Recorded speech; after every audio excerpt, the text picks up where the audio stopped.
नमस्ते विद्यार्थियों। Online class की इस कड़ी में फिर से आपका स्वागत है। आज का जो हमारा टॉपिक है वह है प्राचीन भारतीय इतिहास के स्रोत। विद्यार्थियों, इतिहास उन घटनाओं का विवरण है जो भूतकाल में हुई, अतः मूलतः महत्वपूर्ण तथ्यों को चुनकर अतीत के पुनर्निर्माण को हम इतिहास कहते हैं। सामान्य शब्दों में अगर कहा जाए तो मनुष्य के भूतकाल को जानना ही इतिहास है। इनके महत्वपूर्ण तथ्य विभिन्न स्रोतों के रूप में ज्ञात होते हैं, जिन्हें इतिहास के स्रोत कहा जाता है। इस युग के क्रमबद्ध ज्ञान प्राप्त करने के लिए प्रामाणिक स्रोतों का अभाव होता है। इसके पीछे यह कारण है कि भारतीयों में इतिहास लेखन के प्रति कोई रुचि नहीं थी। यानी कि प्राचीन भारतीय इतिहास के जो हमें स्रोत प्राप्त होते हैं उनको हम 100% प्रामाणिक स्रोत नहीं कह सकते। इसी संबंध में डॉक्टर R.S. त्रिपाठी ने लिखा है कि प्राचीन भारतीय वाड्मय विशद एवं समूह होते हुए भी इतिहास की सामग्री में अत्यंत न्यून है। इसका कारण यह नहीं कि भारत का अतीत स्मरणीय घटनाओं में सर्वथा शून्य रहा है, परंतु डॉक्टर R.S. त्रिपाठी के मत का बहुत से विद्वान समर्थन नहीं करते, क्योंकि प्राचीन ग्रंथों, पुरातात्विक सामग्री, अनेक शिलालेखों, ताम्रपत्रों व सिक्कों पर अंकित वंशावली से यह बात स्पष्ट हो जाती है कि यहाँ के निवासियों में अति प्राचीन काल से ही इतिहास बुद्धि विद्यमान रही है। तो हमने जाना कि प्राचीन भारतीय इतिहास के स्रोत के बारे में बेसिक जानकारी। अब हम देखते हैं प्राचीन भारतीय इतिहास के स्रोत कौन कौन से होते हैं। तो विद्यार्थियों, मुख्य रूप से प्राचीन भारतीय इतिहास को 3 भागों में बांटा जाता है, जिसमें एक तो पुरातात्विक स्रोत होते हैं, एक साहित्यिक स्रोत और एक होते हैं विदेशी यात्रियों का विवरण। तो विद्यार्थियों, प्राचीन इतिहास के ज्ञान के लिए पुरातात्विक स्रोत सबसे पहले हम देखते हैं पुरातात्विक स्रोत। तो पुरातात्विक स्रोत से हमें प्राचीन इतिहास के ज्ञान के लिए अधिक सहायता मिलती है। जहाँ साहित्यिक साक्ष्य मौन हो जाते हैं, वहाँ पुरातात्विक साक्ष्य हमारी सहायता करते हैं। यह साधन अत्यंत प्रामाणिक है। पुरातत्व के अंतर्गत 3 प्रकार के साक्ष्यों का हम अध्ययन करते हैं, जिसमें अभिलेख, स्मारक और सिक्के आते हैं।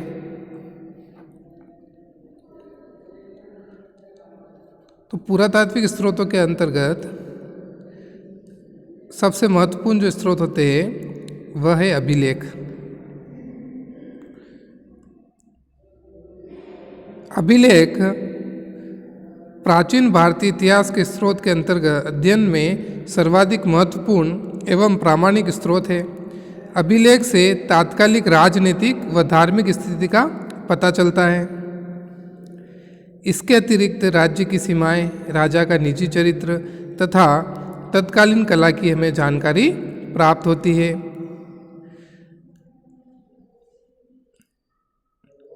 सर्वाधिक जो महत्वपूर्ण अभिलेख हमें मिलते हैं वह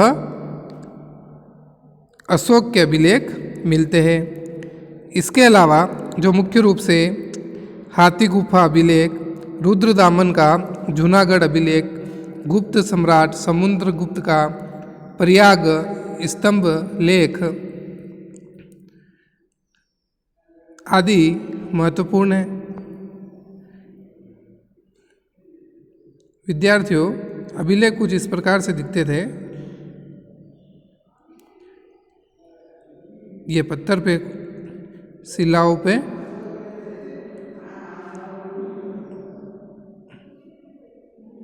किसी नुकीली वस्तु द्वारा लिखे जाते थे, जिन्हें हम अभिलेख कहते हैं।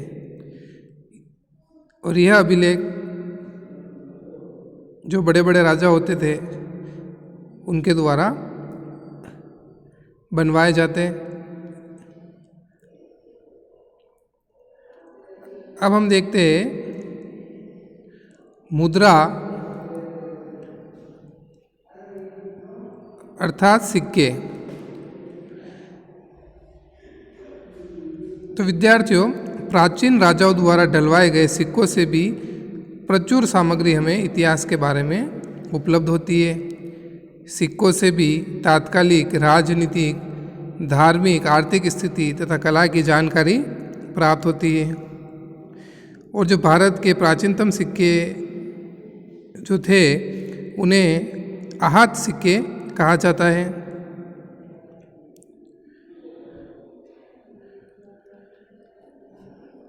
तो सिक्कों से भी हमें इतिहास के बारे में जानकारी प्राप्त होती है। अगला है स्मारक या स्थापत्य कला।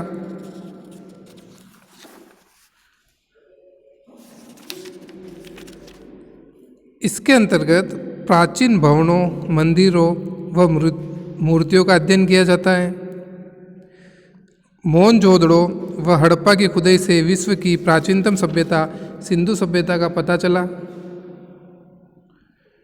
देवगढ़ व कानपुर के भीतरी गांव के मंदिर से गुप्तकालीन संस्कृति पर के बारे में पता चला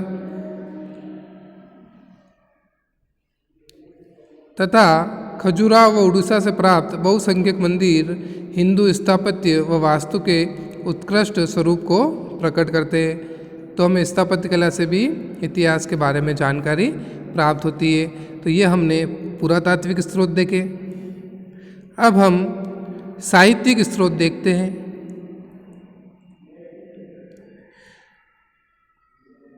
तो विद्यार्थियों, प्राचीन भारतीय इतिहास के स्रोत में साहित्यिक स्रोत का अलग ही स्वरूप है। वस्तुतः साहित्यिक ग्रंथों से प्राप्त जानकारी को अन्य स्रोतों की सहायता से ऐतिहासिक प्रामाणिकता की कसौटी पर भारतीय इतिहास की सही जानकारी प्राप्त हो सकती है। साहित्यिक साक्ष्यों को भी हम दो भागों में बांटते हैं। एक तो है धार्मिक साहित्य और एक है लौकिक साहित्य। धार्मिक साहित्य के अंतर्गत हम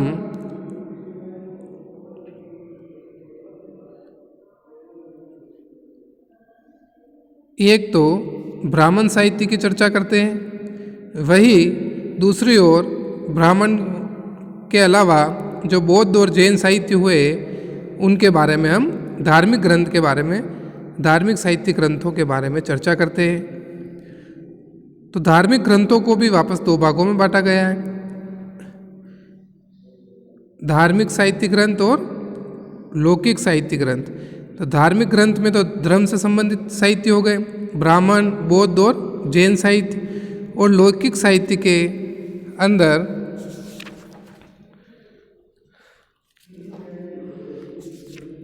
हम धर्म के अलावा जो भी ऐतिहासिक एवं अर्ध ऐतिहासिक ग्रंथों तथा जीवनियों के बारे में अध्ययन करते, जैसे कौटिल्य का अर्थशास्त्र हो गया, कलन की राजतरंगी हो गई। यानी धर्म के अलावा जो भी पुस्तकें लिखी गई उन्हें हम लौकिक साहित्य के अंतर्गत लेते हैं। तो धार्मिक साहित्य के अंदर सबसे पहले हम ब्राह्मण साहित्यिक ग्रंथ के बारे में देखते हैं। तो जो ब्राह्मण साहित्य के अंतर्गत मुख्य रूप से जो थे वह आपके चारों वेद थे, जिसमें ऋग्वेद, यजुर्वेद, सामवेद और अर्थवेद प्रमुख हैं। इसके अंदर जो सबसे प्राचीनतम वेद होता है वह ऋग्वेद होता है।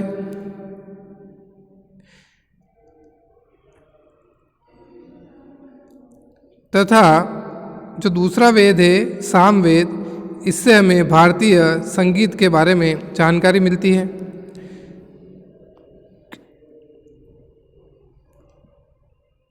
यजुर्वेद में हमें यज्ञों के नियम और विधि विधान का संकलन मिलता है। इसी तरह अर्थवेद से हमें जादू, मंत्र, टोना, ताबीज, चिकित्सा व धनुर्विद्या से संबंधित जानकारी मिलती है। तो ब्राह्मण ग्रंथों में हमने पहला वेद देखा।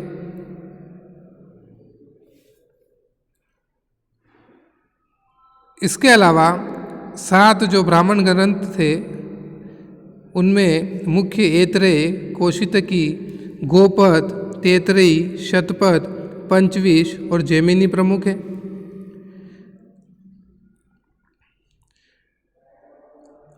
ब्रह्मा का अर्थ यज्ञ होता है, अतः यज्ञ के विषयों को प्रतिपादित करने वाले ग्रंथों को ब्राह्मण कहा गया। ब्राह्मण ग्रंथ वैदिक संहिताओं की व्याख्या करने के लिए गद्य में लिखे गए, इन्हें वेदों की टीका कहा गया है। प्रत्येक ब्राह्मण एक वेद या संहिता से संबंधित है। जैसे ऋग्वेद के लिए ऐतरेय तथा कौशितकी, यजुर्वेद के लिए तैतरेयी तथा शपथ सामवेद के लिए, और पंचविश अर्थवेद के लिए सामवेद के लिए पंचविश और अर्थवेद के लिए गोपद आदि। तो ये कुछ ब्राह्मण ग्रंथ है जिनसे हमें इतिहास के बारे में जानकारी प्राप्त होती है। अगला जो ब्राह्मण साहित्य है वह है आरण्यक। आरण्यक शब्द की उत्पत्ति अरण्य से हुई है, जिसका अर्थ वन होता है। आरण्यक ऐसे ग्रंथों को कहा जाता है जिनका अध्ययन वन में किया जाता है। प्रमुख आरण्यकों में मैत्रायनी, तैतरेयी का उल्लेख किया जाता है।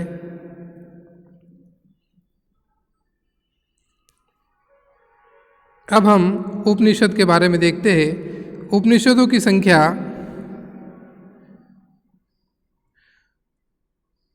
108 है। उप का अर्थ निकट व निषद का अर्थ बैठना होता है, अतः गुरु के समीप बैठकर प्राप्त किए गए ज्ञान के आधार पर लिखे गए ग्रंथों को हम उपनिषद कहते हैं। प्रमुख उपनिषदों में ईश, केन, कठ, छांदोग्य, वृहदारण्यक है तथा इन सब की रचना 800 से 500 ईसा पूर्व के मध्य हुई थी।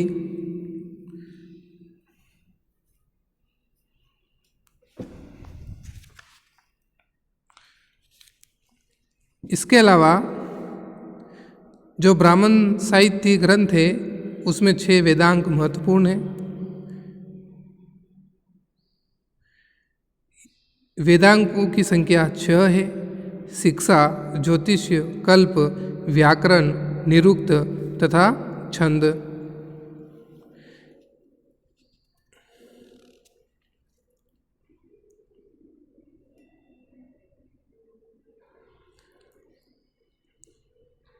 इसके अलावा 4 उपवेद, आयुर्वेद, धनुर्वेद, गंधर्ववेद, शिल्पवेद भी ब्राह्मण साहित्य ग्रंथ के अंतर्गत आते हैं। 6 षटदर्शन, सांख्य, योग्य, न्याय, वैशेषिक, पूर्व मीमांसा, उत्तर मीमांसा आदि को भी ब्राह्मण साहित्य ग्रंथों के अंतर्गत रखा गया है। 2 बड़े महाकाव्य रामायण तथा महाभारत भी ब्राह्मण साहित्य ग्रंथ के अंतर्गत आते हैं तथा 18 पुराण व 6 स्मृति, जिसमें मनु स्मृति महत्वपूर्ण है, यह भी ब्राह्मण साहित्य ग्रंथों के अंतर्गत इन्हें रखा गया है।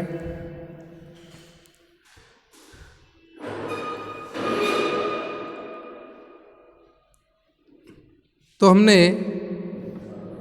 सबसे पहले पुरातात्विक स्रोतों के बारे में देखा, फिर साहित्यिक स्रोत के अंतर्गत ब्राह्मण साहित्य के बारे में जानकारी प्राप्त की। अब हम ब्राह्मणेतर साहित्य ग्रंथ यानी ब्राह्मणों के अलावा जो भी धार्मिक ग्रंथ बौद्ध साहित्य और जैन साहित्य जिनमें प्रमुख है उनके बारे में पढ़ते हैं। तो बौद्ध साहित्य के अंतर्गत सूत पिटक, विनय पिटक, अधिधम पिटक, मिलिंद पन्नो, दिव्यावदान व बुद्ध चरित आदि ग्रंथ प्रमुख हैं। विनय पिटक में बौद्ध संघ संबंधी नियम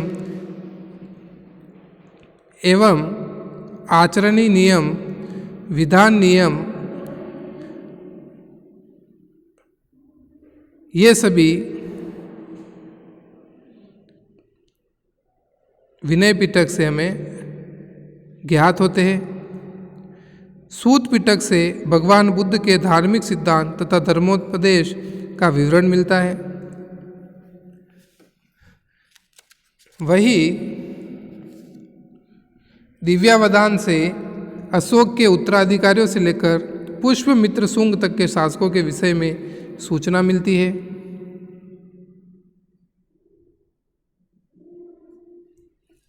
तो ये कुछ बौद्ध साहित्य ग्रंथ हैं। जैन साहित्य के अंतर्गत परिशिष्ट पर्वन, भद्रबाहु चरित्र, भगवती सूत्र व कल्प सूत्र आदि प्रमुख ग्रंथ हैं।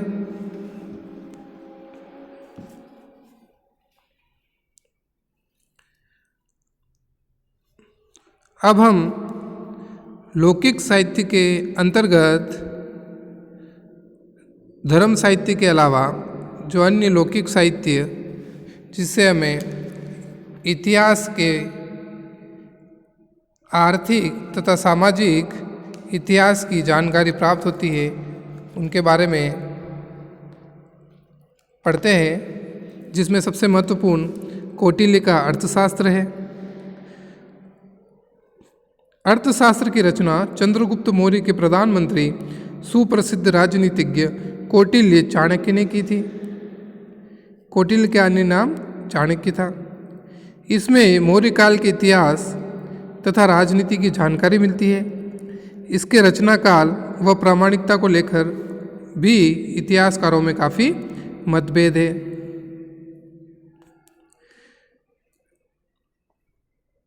दूसरा है कलन की राजतरंगी। राजतरंगी से आदिकाल से लेकर 1151 ईस्वी के आरंभ तक के कश्मीर के प्रत्येक शासन के काल की घटनाओं का क्रमानुसार विवरण हमें मिलता है। इसके अलावा पाणिनि का अष्टाध्यायी, कालिदास का अभिज्ञान संकुलतनम, बाण भट्ट का हर्ष चरित्र आदि प्रमुख ऐतिहासिक ग्रंथ हैं। इसके अलावा जो हमें दक्षिणी भारत के इतिहास के बारे में जानकारी प्राप्त होती है, जिसे हम संगम साहित्य के नाम से जानते हैं, उसमें तिरुकुरल, शिल्पपदिकारम, मणिमेखले, जीवक चिंतामणि आदि साहित्य प्रमुख हैं। विद्यार्थियों, प्राचीन भारतीय इतिहास के स्रोत के अंतर्गत पुरातात्विक स्रोत, साहित्यिक स्रोत के अलावा जो भी विदेशी यात्री भारत के अंदर आए, उन्होंने यहाँ की सामाजिक, आर्थिक तथा राजनीतिक स्थिति को देखा और उसके बारे में अपनी पुस्तकों में जो अध्ययन किया, उससे भी हमें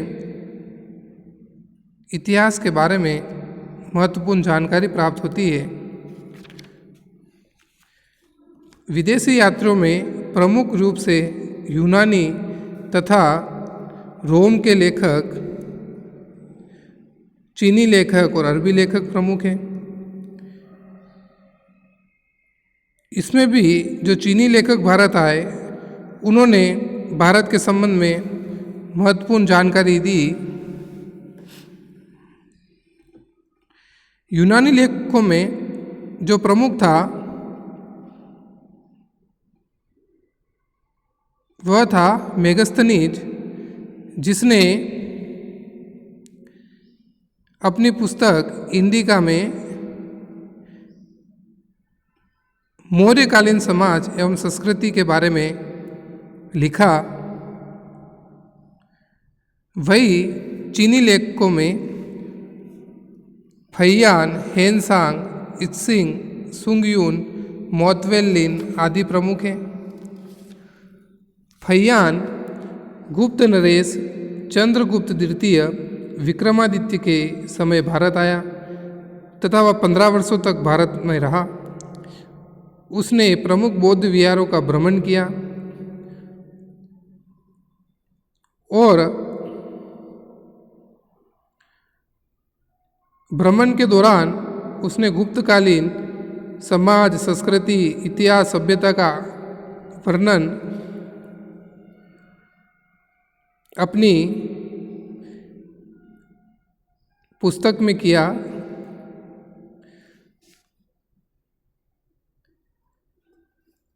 वही चीनी यात्री जो महत्वपूर्ण है दूसरा, वह है हेन सांग, जो हर्षवर्धन के समय भारत आया। वह भी लगभग 16 वर्षों तक यहाँ रहा और 6 वर्षों तक उसने नालंदा विश्वविद्यालय में रहकर शिक्षा प्राप्त की। उसकी यात्रा का विवरण महत्वपूर्ण पुस्तक सीयू की में वर्णित है। इसके अलावा 7वीं सदी के अंत में चीनी यात्री इत्सिंग भी भारत आया। उसने अपने विवरण में नालंदा विश्वविद्यालय, विक्रमशिला विश्वविद्यालय तथा उस समय के भारत की अवस्था का वर्णन किया।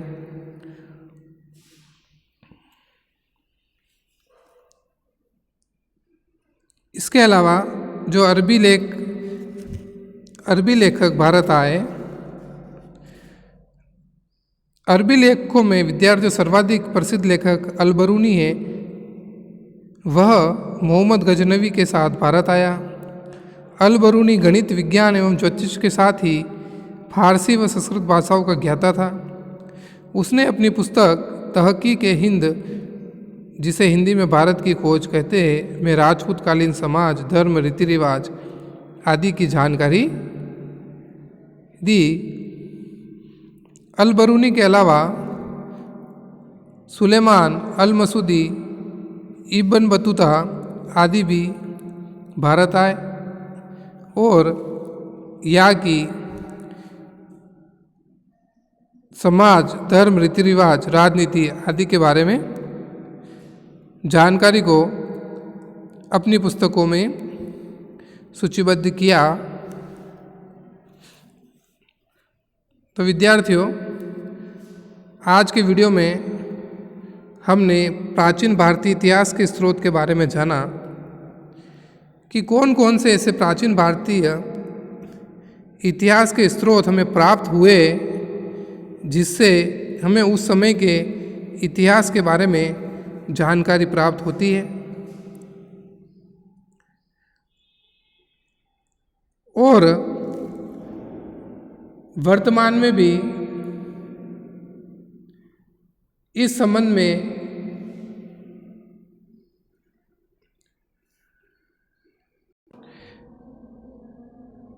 जानकारी प्राप्त करने में लगे हुए हैं, क्योंकि आपने देखा होगा कि अभी भी विभिन्न भागों से खुदाई के दौरान हमें पुरातात्विक